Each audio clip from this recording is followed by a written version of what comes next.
There's something special about starting a trip before the world wakes up. It's 6 a.m. in Copenhagen, coffee's in my hand, and we drive over the Øresund Bridge. Just like that, Denmark is behind us and Norway is calling. Today's mission: distance. 800 kilometers of roads, tunnels, and a lot of playlists. 2 charging stops, too many snacks, and slowly the flat fields turn into mountains. By the time we reached goal, the sun was low, the air was fresh, and all we wanted was dinner and a warm bed. My mind's a fence, but I'm still singing. Ooh la la la la la, life goes on. Our alarms went off at 3:30 a.m. Yes, 3:30, but Trolltunga is totally worth it. We took the shuttle from P2 to P3, which really helps because starting the hike from P2 or P1 is absolutely exhausting. In the shuttle, heading to P3, we didn't sleep tonight. We weren't able to. And we did a 3-hour drive before the hike, so... No, and yesterday we did a 10-hour drive from Copenhagen to Norway. Yeah. Bottom. We just arrived with the shuttle and now we are starting the hike, so let the journey begin! Dun, dun, dun. 5 minutes later. This part was really steep and I'm super tired.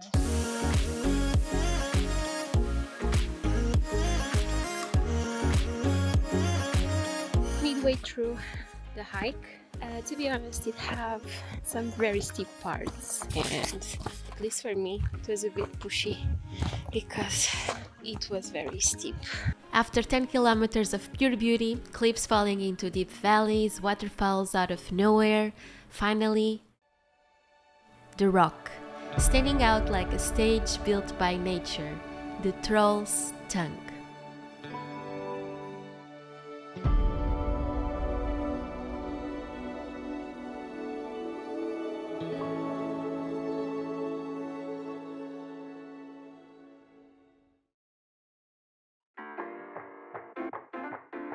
The end of the hike was rough though. Doing 10 more kilometers when you are already exhausted, not fun.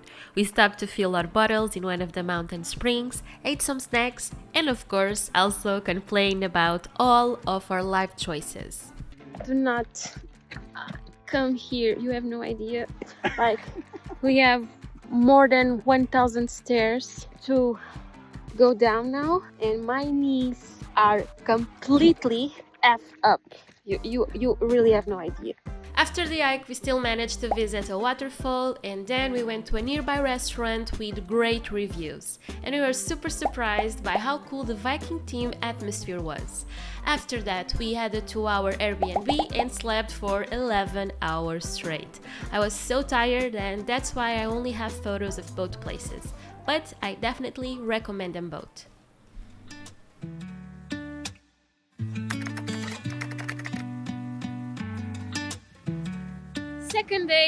Third day of our trip, because the first day was just driving. And yesterday, as you saw, we did the Trolltunga hike. It was a very, very hard hike, at least for me. I'm a bit sore today, but I think I can manage. We are now in the city center of Odda. We are trying to look for a place to have some lunch and eat something. We're starving. We are starving, yeah. We slept for like 11 hours this night. Yep. We are feeling very fresh today. After this stop for lunch, we are heading to Vos. That's the updates for today.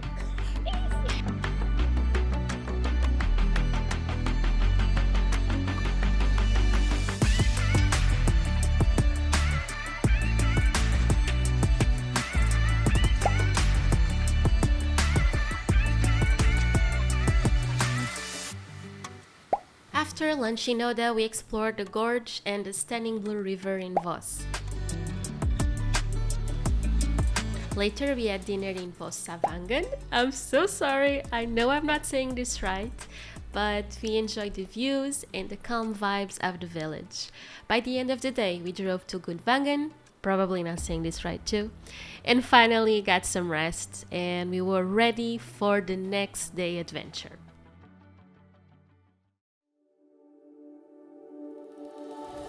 Waking up in front of a fjord already felt special, but spending hours kayaking through one of the most beautiful landscapes I have ever seen, it felt raw, wild, and I felt so alive. The only sounds were the water, the paddle, and the silence.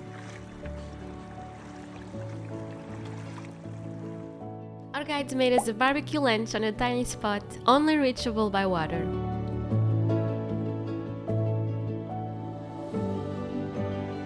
Later, we stopped at a crystal clear waterfall where I dipped my tired feet, still recovering from Trolltunga. I felt completely at peace. We pedaled back as the lights softened and ended the day with a cozy dinner right in front of the fjord. It felt like the world slowed down just for us.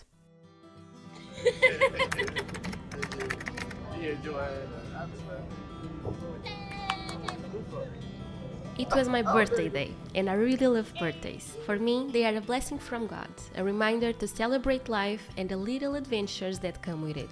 This year, I turned 27 in the middle of the fjords, with a piece of cake in Gudvangen. Sounds perfect, right? Well, not everything went as planned. I thought I had lost my camera, and after 3 hours of stress, we had to skip Flam because our time was short. At Stangenstein viewpoint, it was so crowded that the workers sent us away. So, instead, we took another road and ended up in the small village of Undredal. There we found the famous local cheese.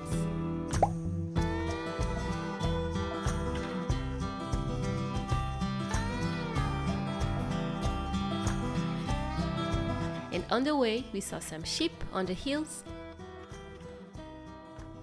And after tasting the cheese, cows by the road. It felt like a postcard of Norway. Simple and beautiful. We ended the day with dinner in Lærdal and then crossed the fjord by ferry towards Oslo. It wasn't the birthday I'd planned, but it turned into exactly what it should be. A mix of chaos, cheese, animals, fjords, and gratitude for turning 27.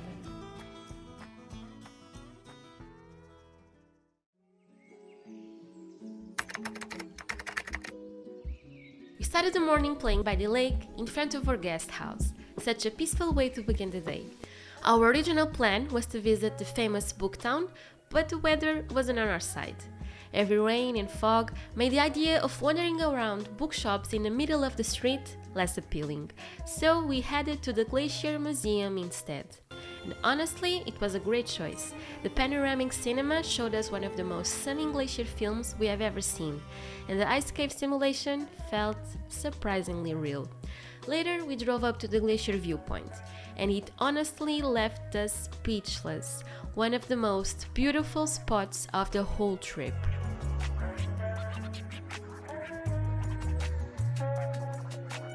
From there, we continued towards Loen, where we had planned to camp by the famous Lovatnet Lake at Sande Camping. Unfortunately, the rain and heavy fog didn't let us see much that evening or morning. Still, we knew what was hiding behind those clouds, so I'll leave you with some pictures of what this place looks like on a clear day.